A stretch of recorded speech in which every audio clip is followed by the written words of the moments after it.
Welcome to the Grace Hour Show, a Christian program that takes a dive into our daily challenges and helps us learn our faith in a practical way. I'm Paul Andrulonis, joined in the studio by Philippe Serradji. Hello. How are you doing today, Philippe? I am doing pretty good, thank you. It's prayer week here at Greater Grace, absolutely. And the week of Grace Hour is centered on prayer, and prayer is so great. I love prayer. At my Bible college class, we pray for sometimes 30 minutes to start the class just to kind of get ourselves in the right frame of mind. And I think this conversation about prayer is one that I'm really looking for. I mean, I'm always looking forward to our conversations. But this no, you one don't. is really looking forward to it. And on Grace Hour this week, we're talking about different heroes of our faith, or people that were prayer warriors, I guess, for lack of a better term. And yesterday was Brother Lawrence. And today we're going to be talking about Amy Carmichael. Yes. And maybe we can go through a little bit about a history of who she is, why she is one of the prayer warriors that were chosen for this week. And we'll talk about how prayer was part of her life, and how we can look at her life and see her prayer life. She also wrote a lot of books, and how we can use them in our life in a practical way, which is what the Grace Hour Show is about. So, yes, it's in the intro. Who's Amy Carmichael? You know, you. Oh, you want me to say it? Yeah. You just want to have a sip of your coffee. That's why I drank my coffee before the show, because I didn't want to have to make you speak when I'm taking a sip of my coffee. That's our signal, okay? I drink my coffee, and then that means you talk, and then... And wait, I need a coffee then if I want you to talk. So I don't know, but it's too late now. I cannot leave the studio and get a coffee. So you should let me know these things ahead of time. Now we have to figure out in front of everybody, and people are wondering why do they have to talk about this? Yeah.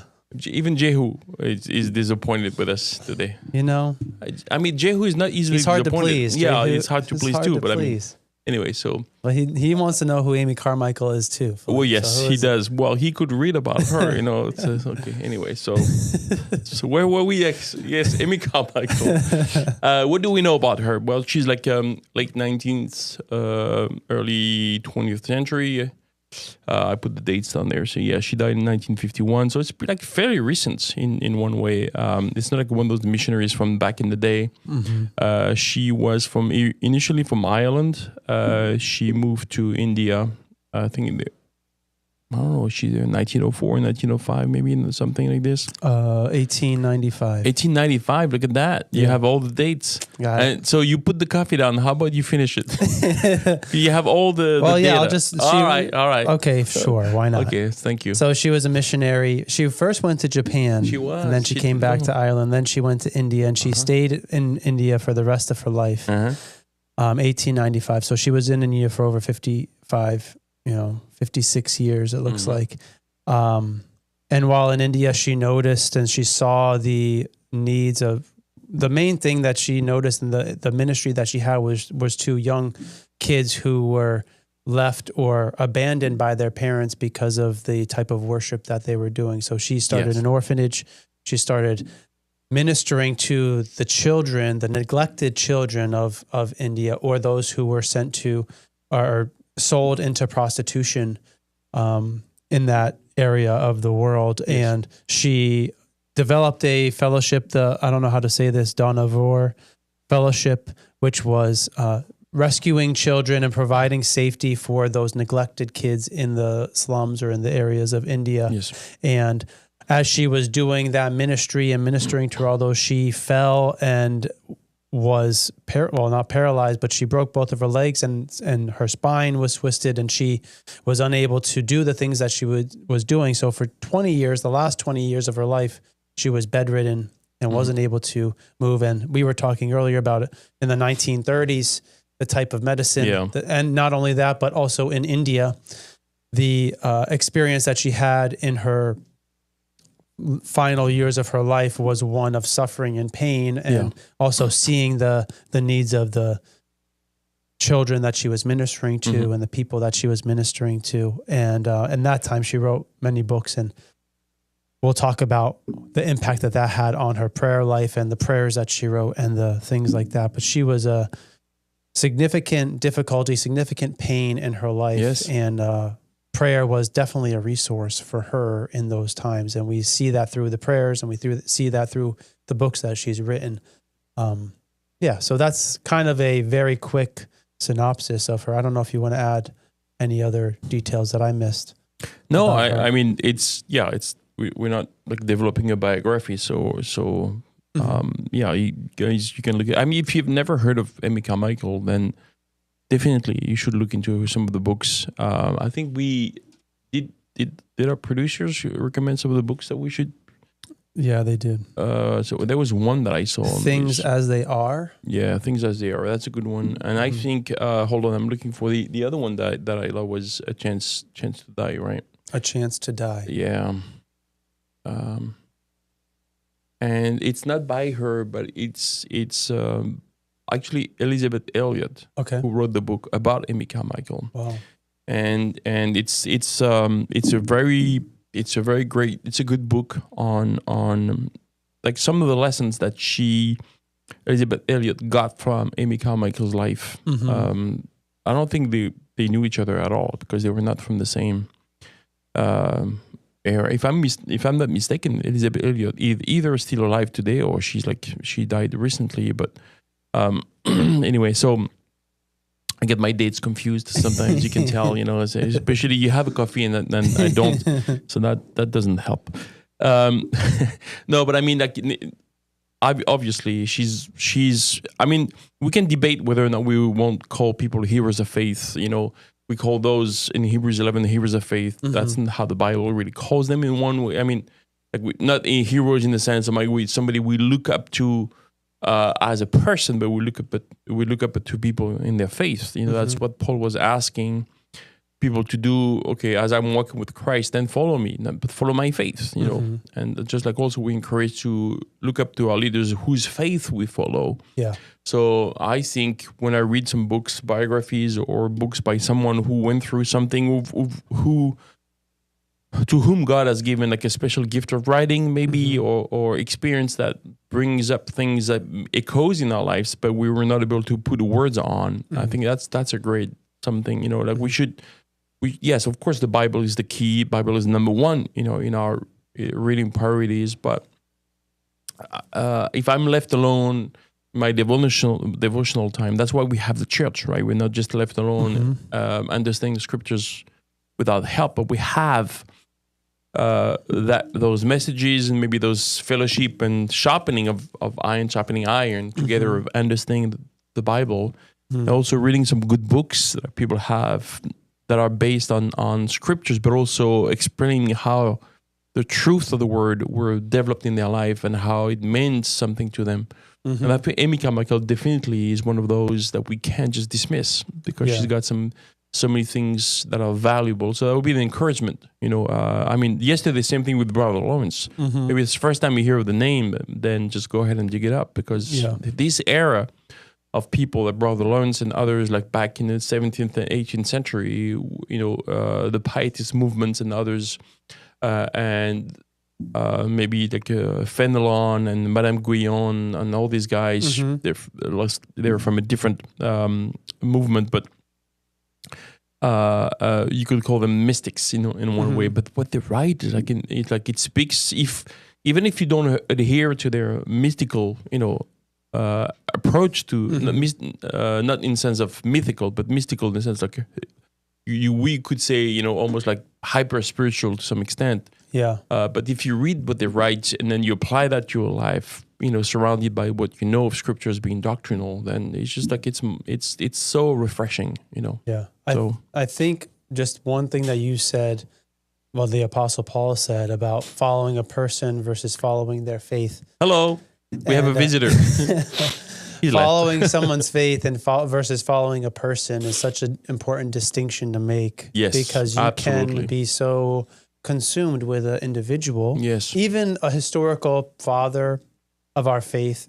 People that early church fathers, or some of the individuals that we have that we're talking about on Grace Hour, or different people that have developed different teachings and different theologians over the years. And I can be so consumed with the person that I am not looking at the faith that they have, or I can be blind to maybe something that nobody is perfect, and maybe there are negative aspects or there are things that I'm focusing on because they have said it and not going before God with those different things.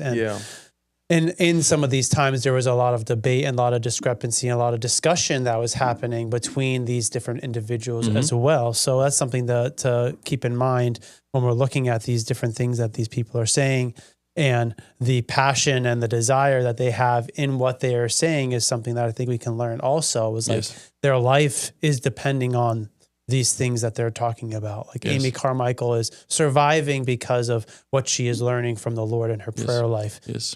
Being bedridden and in a place and not being able to do what she can do and suffering, but God is with her in that. So we can be looking at it like, oh, well, she had it bad and my life's not that bad, so I don't need to have the same type of prayer life or have the same type of mentality. And it's like, but why would you not want that? Yes. Why would I want something less? Because maybe I don't suffer in the same way, but we can suffer in different ways. Yes. And we are going to have that type of suffering. And if I'm not looking for God to be with me in that, if I'm not looking for opportunity to have relationship with him in that, then my suffering is going to be even more difficult than if I had somebody with me in it. You know, I'm not, so.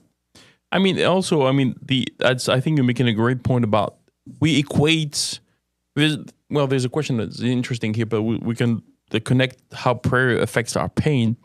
But I don't think we can, the mistake would be, and that's what you're saying, to think that, okay, I don't suffer like maybe Amy Carmichael, therefore I don't need to pray like Amy Carmichael. Yeah. Well, she discovered prayer through pain. Yes. She didn't need more prayer than we do. We need. Yeah. When Paul says to, like pray without ceasing, I don't think he's giving us prayer without ceasing if you're in pain or if you're in a predicament. It's prayer without ceasing for all of us. Yeah.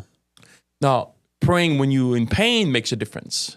Of course, maybe, and you might see the difference in a different way. But obviously, like this prayer that you and I were talking about, I'm going to pull up my phone. It's a small prayer a part of a prayer that she wrote. But I think just think about the way she starts, my Father, quiet me. And that, in a way, it's so interesting because there's one thing we do share with her in that way. It's the noise around us. Yeah. The constant noise. And for her, maybe the noise was all the suffering children she had to attend to and the pain that it brought to her by realizing there's more. And some of the newsletters she wrote were not appreciated back home because she was very graphically explaining what was the issue. That was that was uncomfortable for people. So that noise and the noise we have today with everything we have surrounding us, of course, the technology brings the noise in like actual noise and also like a mental noise, psychic noise. Yeah, the psychic noise, as we as we know, we might call it in our church in that way, with this noise in our own head. Yeah, and I think there's this small prayer, like can I find quietness, and if I can't, can I ask God to give it to me? That is a huge prayer that she had to learn in her life, like being bedridden. And one thing that maybe we could mention now about her biography, there was before the pain. I mean, before the accident, because she had neuralgia, so she had pain also. Before that, there was no books. And then the pain and the bedridden, and there's like dozens of books that she wrote. In His sovereignty, God stopped her in her track.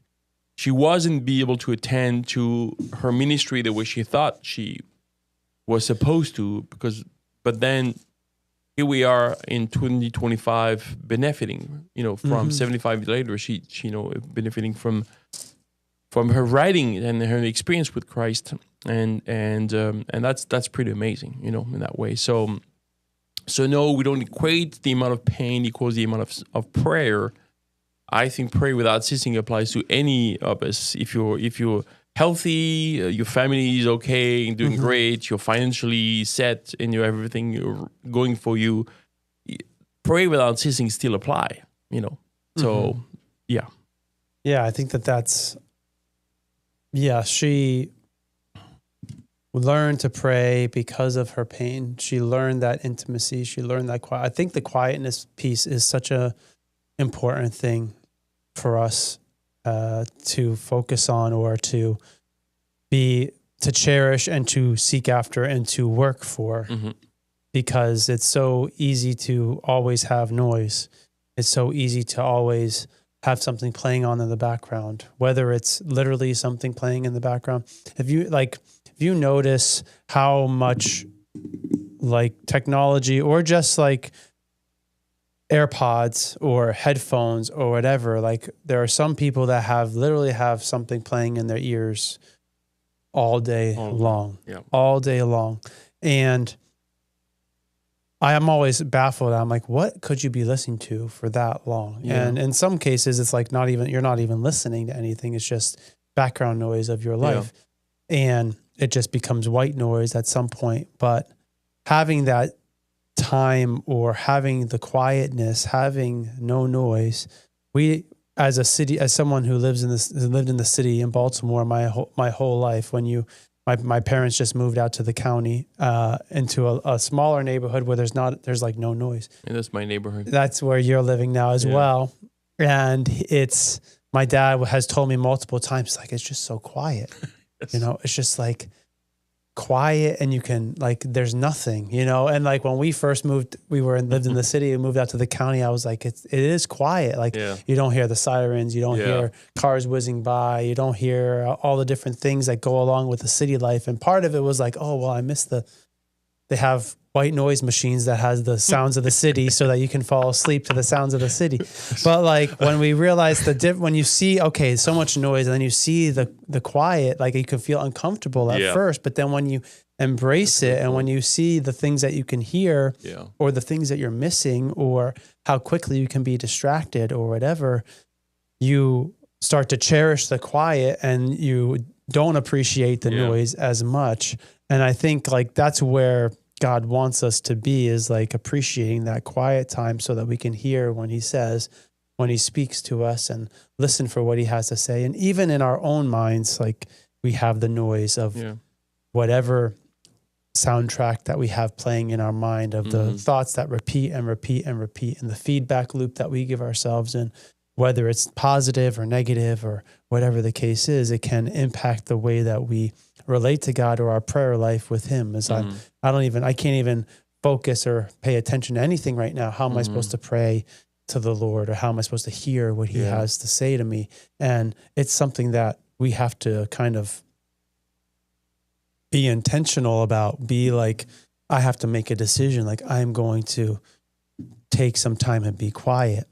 And some people maybe don't have that type of time, or they don't think they have that type of time, but it's something that can be very beneficial, I think, especially given the world that we live in and how much noise we encounter.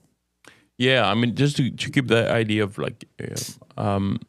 so I've known people who lived in city. I lived in Paris for 10 years, and it's a pretty noisy city. It's like New York City. It's very busy. I mean, I was blessed to not live on the street, but I have my apartment in the inside, a courtyard, which made it a lot more. But then you're surrounded, with hundreds of apartments because you're in the building, and then there's always something going on, and a couple times, even issues where the police was involved, and anyway. So, and then when you do that, you leave then. And I know if you ask my wife, she told you a couple of times when we lived in Paris, we went to a quiet place just for a couple of days. And she was like, she couldn't sleep the first night because there was no sound at all. And that's frightening. It's so interesting when and then not because she was afraid of her own thoughts, not in that way, but she was sensitive to the fact that she's used to having presence around. And this is in this cabin, there's no one in 25 miles radius. So, and yeah, I mean, well, it's so quiet, you can hear everything.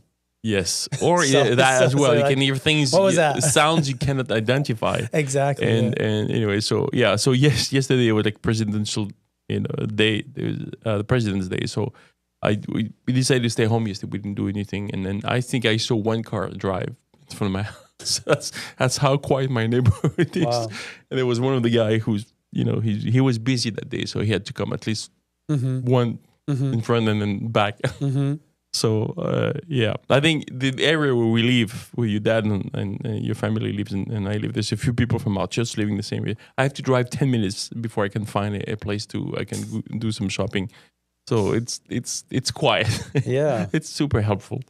Anyway, so that's not the point. I'm not, if you want to know where I live, then I cannot tell you online, but you can text me and I'll tell you where to move. Yeah, so the second part of that prayer that she said, quiet me, and then she goes, and this is, until in your holy presence, I think your thoughts with you. And that is mind-blowing, because we can sometimes misinterpret Isaiah 55, like 11, my thoughts are not your thoughts. I mean, it's until 11, but my thoughts are not your thoughts, my ways are not your ways. And then we forget 11, that that I can send my word and it would not return to me void. And the point is not to separate the fact that God has his thoughts and I have mine. That's it. He has his thoughts, I have mine. That's the preface of the point of. But you can have my thoughts. So it's not to separate, it's just to make a point. The separation is to make the point that if you want to have my thoughts, you have to submit to my word, and there's an exchange, like we see in the renewing of the mind that we see in Romans 12:2.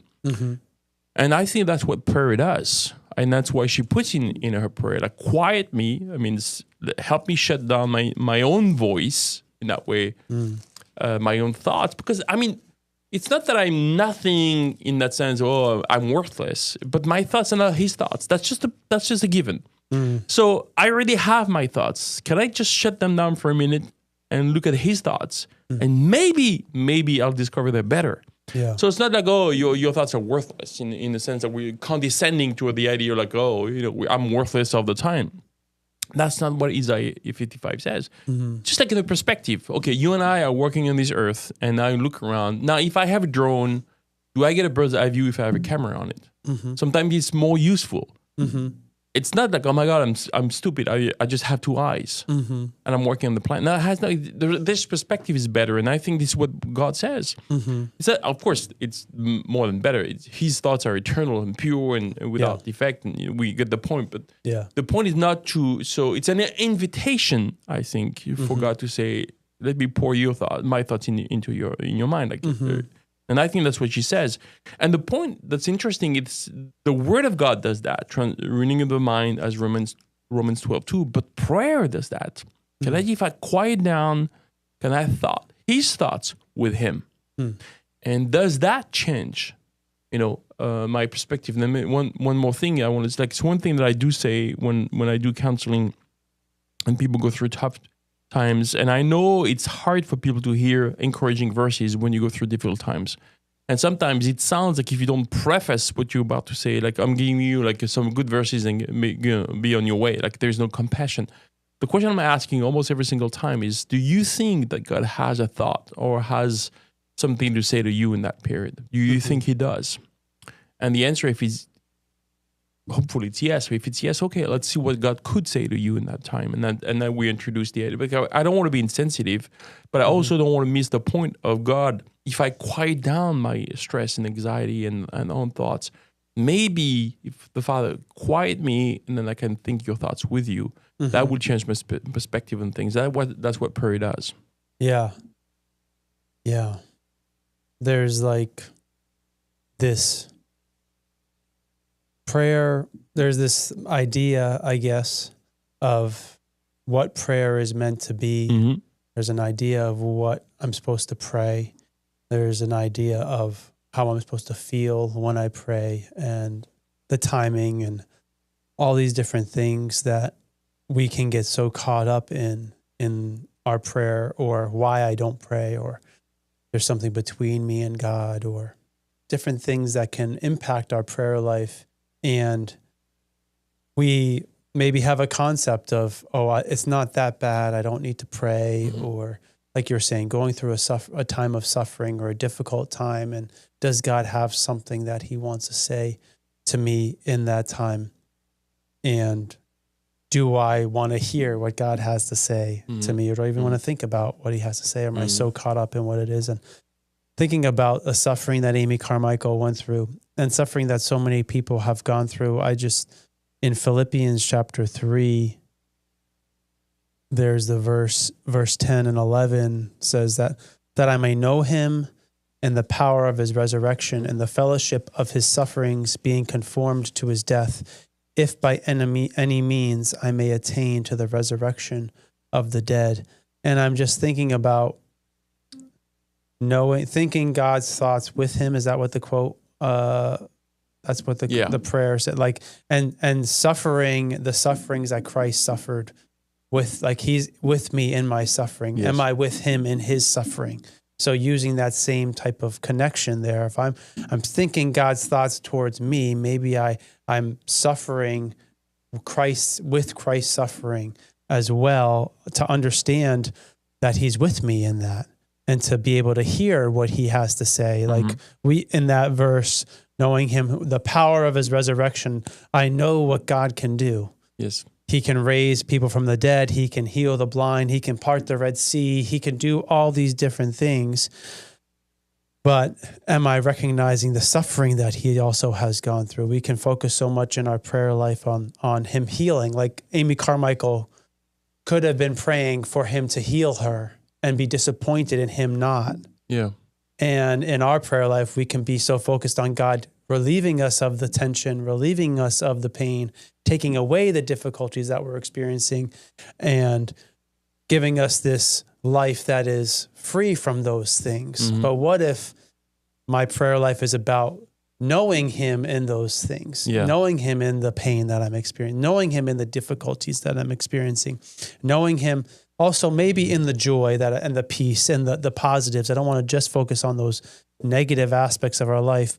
But obviously with Amy Carmichael as an example, she had those sufferings that happened. But my prayer life is not a list of me asking God to do stuff necessarily that I want him to do, but it's about me drawing closer to him and seeing what he is doing in those different things that I'm experiencing. And I think as another example is Jesus, like in the Garden of Gethsemane, when he is praying to the Father to relieve, like in his distress, Lord, if please take this cup from me, right? It's too much for me to handle. I'm experiencing turmoil. The literal weight of the sins of the world are on my shoulders, but not my will, but your will. Yeah. And in our prayer life, are we able to embrace those things that are too much for him and also submit to his will, not our will? And that's, I think, the quietness. But one thing that I think is more just to kind of extend that or go deeper into that is like there's an intimacy that in prayer that we have access to with God, where like just like Jesus said, Lord, take this cup from me. It's too much, but not my will, but your will. It's the same thing as, does God have something to say about this thing that you're going through? Yes. And am I willing to sit in it and be with him in it, in my prayer? And I think that the intimacy is an important factor in that. Like, am I willing to even hear or to say or to express those things that I'm feeling, and letting God work or letting God say what he has to say, and listen for what he has to say in those times. Yeah, and I think it takes us to the question we were talking about earlier, like how can seeking God in prayer as we experience pain transform our lives? And I think this is related to, I think, what Amy Carmichael went through.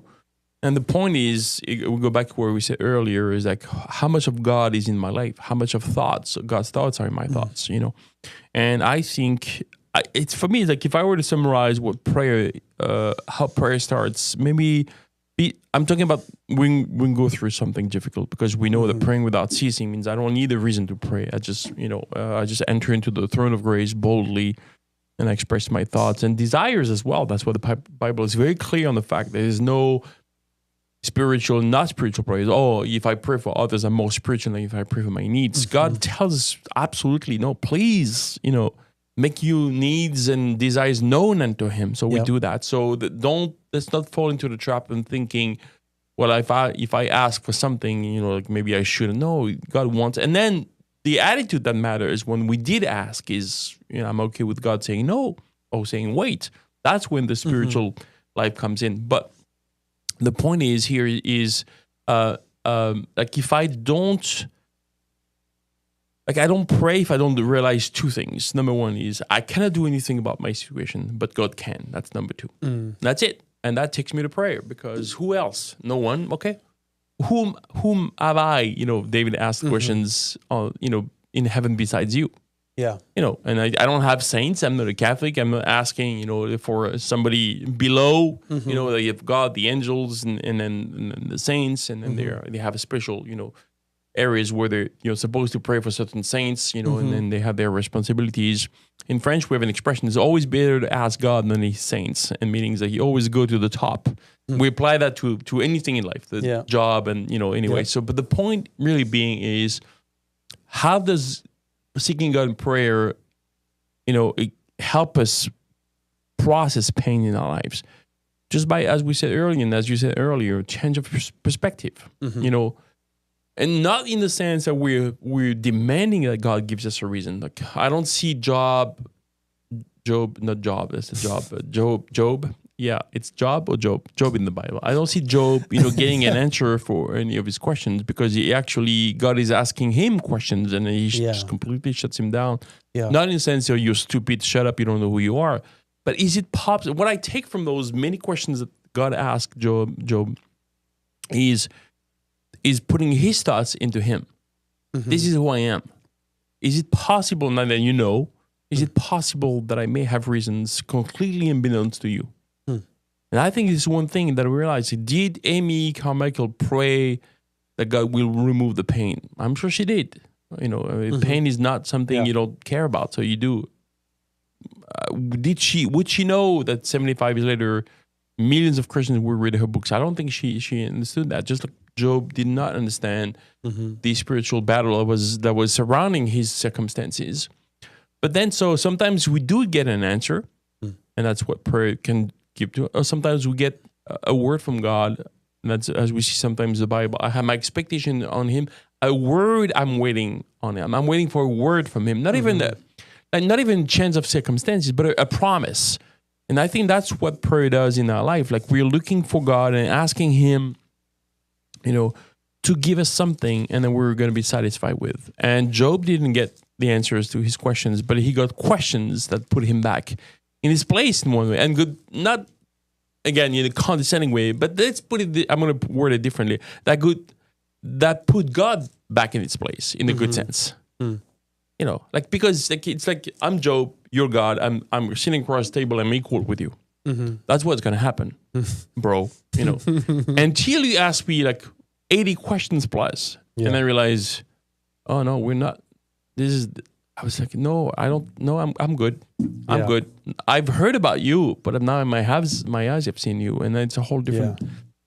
So I could ask more questions. I'm sure I could, but I don't need those. And I think that's what prayer does, and that's how answering this question, it transforms our lives in terms of our experiences. We see things from God's perspectives, maybe a little more when we are in prayer.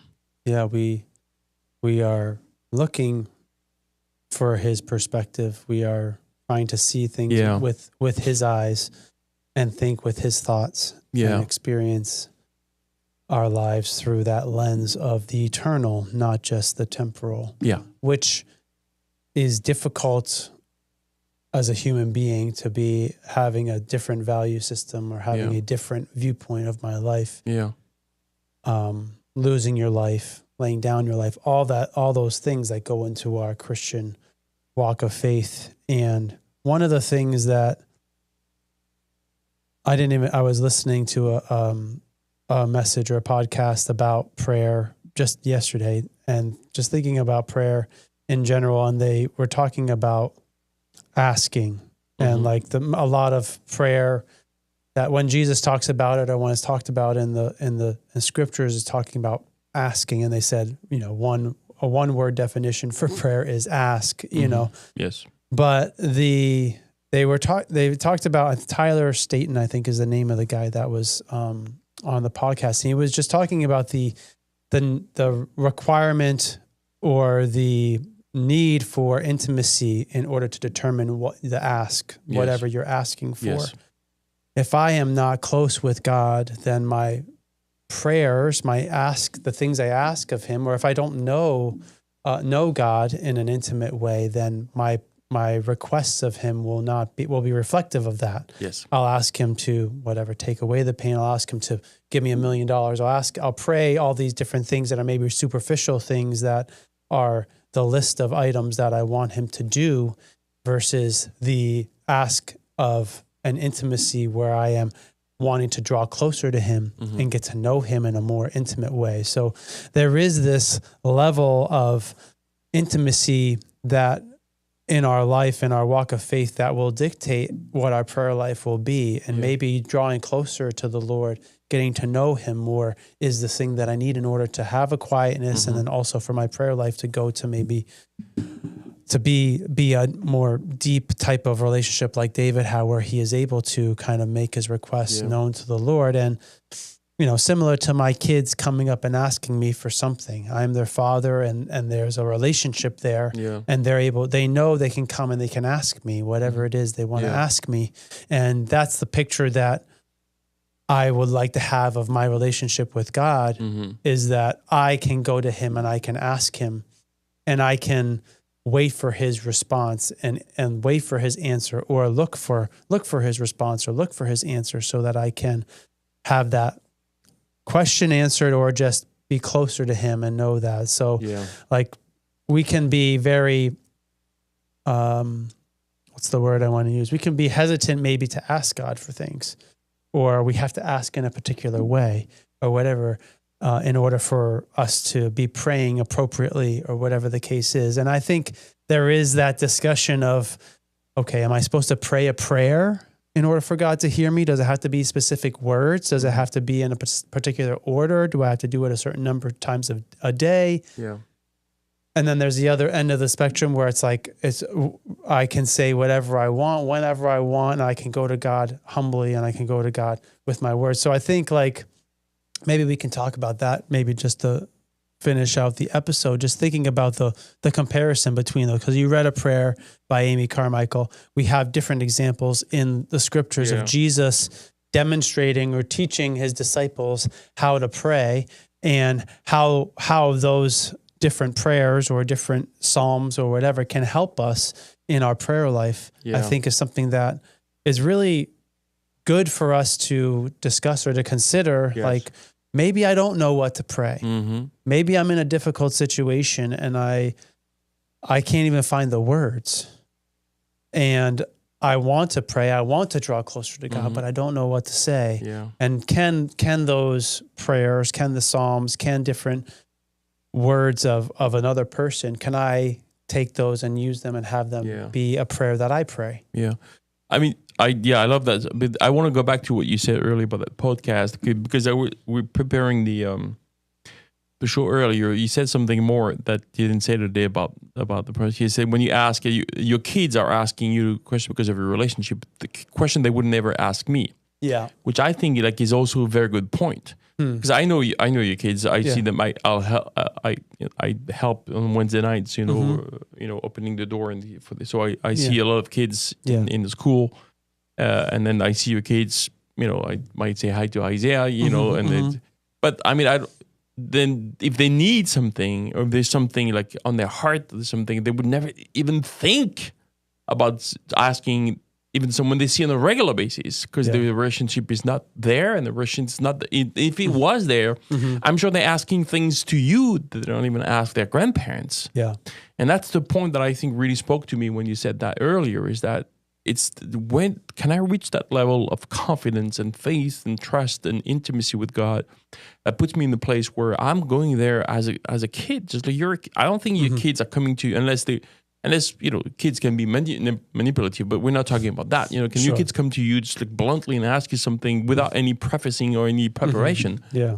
Hey, can I have that? Can you make me a sandwich? Whoa, can you say hi first? No, get the sandwich. I'll get you a sandwich. Yeah. That's the point. Like you're on the way. Can we stop at Chick-fil-A on the way home? Yeah, of course. Without we can, regard for the environment or the situation or whatever, if they have something that they're going to ask, they're going to ask it. And, that's a good point. So I think that's what I like about that but they would do it with you.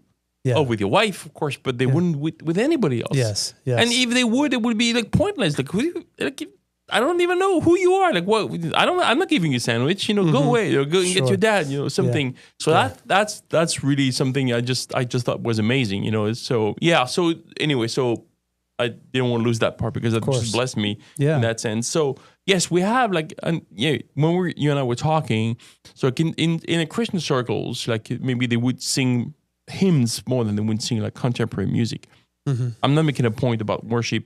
I have my preference, but I'm not a worship leader, and I think God uses worship, in a way that I don't understand. But what I do appreciate with hymns is when you read them, it's almost like you're reading a theological book. Everything is sound and biblical and correct, and the wording. And for some people, it doesn't matter. For me, it does. It does matter because I don't want to say things that I don't believe. And sometimes we have this impression when we worship. And it's the same with prayer. Oh, we don't Catholics, we don't read prayers. I see that. I see your point, but I'm doubling, your point by saying maybe we could. We could. And we have a prayer that Jesus has given us, his disciples, and given to us, and we have a whole teaching on Matthew chapter 6 in there, and the point really that I think could be made is that I have good friends of mine who are like in the Reformed church, and sometimes they say, well, I read this prayer that was written the other day, and there's a sense of, okay, I'm not doing this, but on the other hand, like I was reading prayers by Carmichael, and they brought a good 10 minutes of conversation between you and I this morning, because that's this very sentence, Father, quiet me. Mm-hmm. She wrote it. She says it to God, and she's going to write it for our benefit. So, of course, it's not the word of God, but still, it just caught my attention, Yeah. So, and then what we don't realize is Psalms are not just worship songs. They're also prayers. Yeah. Some of them imprecatory prayers. Mm-hmm. So it's just like, can I read those? And actually says, well, yeah, Lord, these are my words. I don't have them, but these could mean something, So yeah, having this idea of I don't know what to pray. Well, then read some of those and read the ones in Psalms. Yeah, instead of not praying. Yeah, like if that's the alternative, right? I don't know what to pray, so I'm not going to. Praying. Okay, well, like let's like look at what is prayed by other people, and can that help me? And I think we use that in evangelism. Pray this prayer to the Lord, and then I think there's a balance, just as we were saying about the Christian fathers or theologians who have come before. We are looking at what they are done and also examining and going before God with the teachings that they have. The same thing with the prayers that are written or with the Psalms. It's like, okay, Lord, what is this? How do I apply this? And how do I get closer to you, draw closer to you in these different things, and be able to have that type of intimacy where I can say the things that David says to the Lord. Yes. Like God is not afraid, or God is not scared of our prayers, or scared of the things that we will say to him, but maybe we are hesitant in what we are willing to ask him for, what we are willing to go to him for, because we're not close with him or because we don't know him. And I think the more that we have developed that relationship, the more that we are drawing closer to him, the more our prayer life will reflect that intimacy or that relationship. And we can't go from 0 to 100, like go from no intimacy to, like, I think that's what people relationally in our world, like it's not a immediate gratification type of thing. Yeah. It's like a difficult developmental aspect of our walk of faith, where maybe I need to pray and I need to develop a habit, or I need to kind of be intentional about what I'm doing, what I'm praying about, and understanding, like you're saying, about the asking like going to God and making that ask, because I know that he will hear me. I know that he will, maybe his answer will be different than I want it to be, but am I ready for his answer? And having that, your will be done, as Jesus was praying, that type of mentality, like not just like giving in to like giving up on what my thoughts are and giving up on what I think my life should be, but maybe my thoughts can be infused with his thoughts towards me. And not only his will, but my will can be infused with his will also. And my emotions can be, sourced in who he is and not just who I am. And all parts of our soul can really be intimate and be close and be conformed to his image, so that we can go through difficulty, so that we can go through the victories and the defeats with him, and have our prayer life be a conversation, not just a asking with an expectation of like a transactional type of thing, but we're communicating, he's communicating, and we're communicating on both sides of that conversation. Yeah. Oh, amen. Amen. And we had a good time talking about prayer. Yeah, so. I love prayer. I love, so there's prayer times happening on the campus this whole week. I don't know the times off the top of my head, but I believe in the morning and in the evening, there's prayer in the chapel. Make sure you check out the rest of the episodes of the Grace Hour show this week, as they talk about 3 more prayer warriors. And make sure you subscribe on Apple Podcasts, Spotify, YouTube, Facebook, all the different places. And have a great rest of your day. Amen.